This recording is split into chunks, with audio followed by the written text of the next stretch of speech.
aislados, pero con promesa, como decimos siempre. Nehemías 13, del 4 al 7. Nehemías 13, del 4 al 7. Mire lo que sucedió. Y antes de esto, el sacerdote Eliasib, siendo jefe de la cámara de la casa de Dios, había emparentado con Tobías. Tobías era una amonita. Y le había hecho una gran cámara en la cual guardaban antes las ofrendas, el incienso, los utensilios, el diezmo del grano, del vino y del aceite, que estaba mandado dar a los levitas, a los cantores y a los porteros, y la ofrenda de los sacerdotes. Síntesis.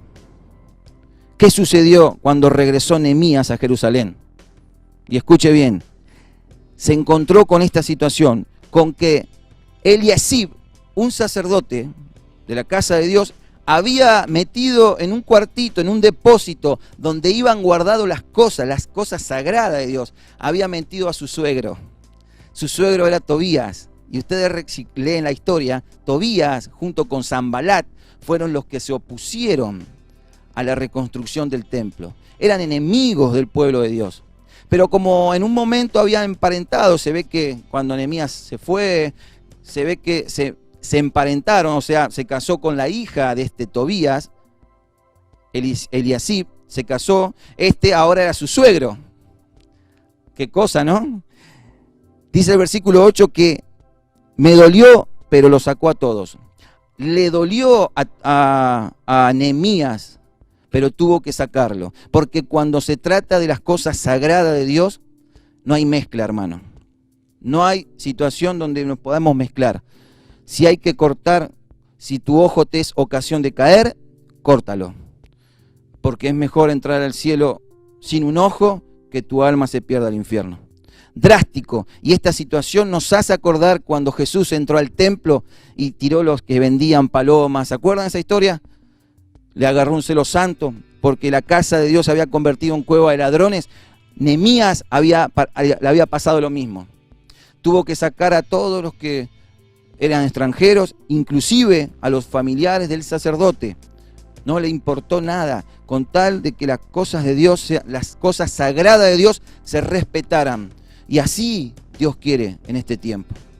Que nosotros no podamos mezclar, profanar la casa de Dios, tu templo. ¿Sí? ¿Y qué cosas profanó? ¿Qué cosas profanaron los judíos? ¿Qué permitieron? Bueno, que se junte lo impuro con lo puro, lo profano con lo santo. Y acá hay 3 elementos, y escuche bien, 3 elementos en estos versículos que leí, 3 elementos que se mezclaron con lo impuro, con Tobías, el amonita, que Dios no permitía que se junten. Los diezmos del grano, el pan, el vino y el aceite. Así que diga conmigo, el pan, el vino y el aceite. Estos simbolizan 3 elementos que siempre fueron muy importantes en toda la Biblia, pero hoy también son importantes espiritualmente. Y vamos a hacer un análisis así a un pantallazo general y rápido de lo que estos 3 elementos, el pueblo de Israel, el pueblo de Dios, mezclaron, profanaron. Por eso estaban como estaban, por eso el cautiverio, por eso la miseria, la desgracia, porque abandonaron a Dios, porque cavaron cisternas, porque se mezclaron con otros pueblos, porque engañoso es el corazón y se dejaron engañar por su corazón, se relacionaron y se casaron con las mujeres de otros pueblos e inclusive llegaron a esto, porque cuando uno se relaciona tanto familiarmente con el mundo, terminás, ¿qué? Profanando lo más sagrado, olvidándote del pan, olvidándote del aceite y del vino, que son elementos fundamentales para los hijos de Dios. ¿Me sigue? ¿Está conmigo? Ahora vamos al pan. ¿Qué es el pan? Se profanó el pan, hermano. El pan tipifica la palabra en el servicio a Dios. Bueno, ustedes lo han escuchado muchas veces, que el pan tipifica la palabra. El pan es el alimento esencial en nuestras vidas. En tiempos antiguos era un elemento básico, sencillo y fundamental. En cada casa de Palestina siempre había, el pan estaba siempre. Pan y agua nunca faltaba, ¿no? Se usaba para celebridades, ¿sí? Para fiestas solemnes, muchas cosas. Inclusive estaba en el templo santo de Dios. Era el pan de la proposición o el pan de la presencia de Dios también, llamado. O sea que el pan tipificaba la presencia de Dios, el alimento, la provisión que nosotros todos los días debemos tener, que Israel debía tener todos los días. Nunca debía faltar el pan. ¿Y quién se declaró el pan de vida? Jesús.